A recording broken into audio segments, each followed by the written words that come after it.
की अनदेखी खूबसूरती को एक्सप्लोर करने के बाद हम आपको लिए चलते हैं मध्य प्रदेश और दिखाते हैं यहाँ की एक हिडन ब्यूटी यानी कि एक छिपा हुआ प्रकृति का रहस्य। हिडन ब्यूटी यह है बैतूल का कुकरू सतपुड़ा की वादियों में बसा, जहाँ मध्य भारत का एकमात्र कॉफ़ी बागान है। तो आइए आपको लिए चलते हैं कुकरू। यूं तो सतपुड़ा की ये वादियां अपनी खूबसूरती के लिए पूरी दुनिया में जानी जाती है, लेकिन बैतूल जिले में फैली सतपुड़ा की ये वादियों में एक ऐसा खजाना छिपा है जो इस इलाके को बेहद खास बनाता है।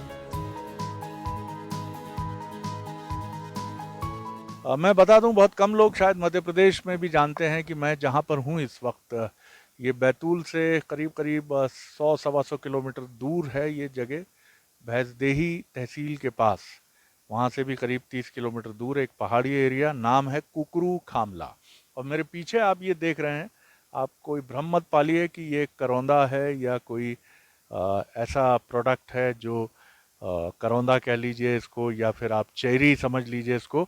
ये कॉफ़ी है सर जी, बिल्कुल ठीक समझा आपने। और मध्य प्रदेश में अपनी तरह का ये पहला कॉफ़ी का बागान है। कॉफ़ी सिर्फ मध्य प्रदेश में कुकरू खामला में ही होती है, और फिर छत्तीसगढ़ में बस्तर में। भैंसदेही के कुकरू में कॉफी बीन्स का उत्पादन 1944 से ही हो रहा है। एक ब्रिटिश महिला फ्लोरेंस ने यहाँ करीब 44 हेक्टेयर में सबसे पहले कॉफी के पौधे लगाए थे। आजादी के बाद ये बागान वन विभाग को सौंप दिए गए, लेकिन वन विभाग के पास इस दुर्लभ कॉफी बागान को सहेजने के लिए अब ना कोई योजना है और ना कोई फंड। उपेक्षा के चलते ये दुर्लभ कॉफी बागान सिमटने लगे हैं, जिनकी वजह से आसपास के गांवों में रहने वाले स्थानीय मजदूरों का एक स्थायी रोजगार भी खत्म हो गया है। मध्य प्रदेश का एकमात्र क्षेत्र जहाँ पे कॉफ़ी का बागीचा है, जो कि 1944 में जिसमें रोपण किया गया था अंग्रेज़ों द्वारा, मैडम फ्लोरेंस हेंड्रिक्स द्वारा इसका रोपण किया गया था। कुल 44 हेक्टेयर में ये कॉफ़ी के पेड़ इसमें लगाए गए हैं और इसका उत्पादन होता है, जिसको हम अंतर्राष्ट्रीय वन मेले में अभी भेजे थे इसके बिक्री के लिए। और वहाँ की लोकल में हम एक समिति बनाए हुए हैं और समिति के माध्यम से इसका रखरखाव होता है और जो भी उत्पादन होता है उसका लाभ समिति को दिया जाता है।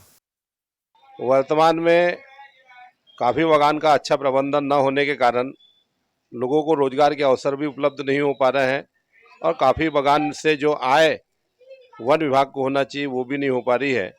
हम शासन प्रशासन से मांग करेंगे कि काफ़ी बागान का रखरखाव ठीक से हो, और जिस उद्देश्य से काफ़ी बागान विकसित की गई थी कि आदिवासियों को रोजगार के अवसर उपलब्ध हो। पर्यटन के लिहाज से भी कुकरू का ये कॉफी बागान एक बेहतरीन डेस्टिनेशन है। हालांकि आज भी ये जगह देश के पर्यटन के नक्शे पर गुम सी नजर आती है। देखा जाए तो मध्य प्रदेश पूरा हमारा वन आच्छादित है।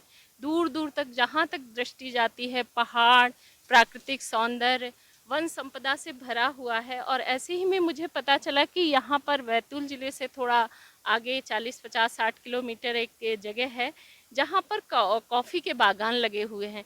तो मैं अपने आप को रोक नहीं पाई और मैं यहाँ आई और मैंने देखा कि यहाँ पर करीब 40 हेक्टेयर में ये कॉफ़ी के पेड़ लगे हुए हैं और इन पर इस समय फल भी आ रहे हैं। मुझे यहाँ के बहुत अच्छा लगा। क्षेत्र वैसे तो इको टूरिज्म के अंतर्गत आता है, लेकिन इको टूरिज्म के अंतर आने के बावजूद भी देखा जाए तो यहाँ विकास कार्य के नाम पे अभी तक ऐसी कोई विशेष उपलब्धि नज़र नहीं आई है।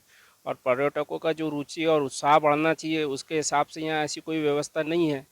और जो भी व्यवस्था है फॉरेस्ट के बहुत सीमित दायरे में है अपने।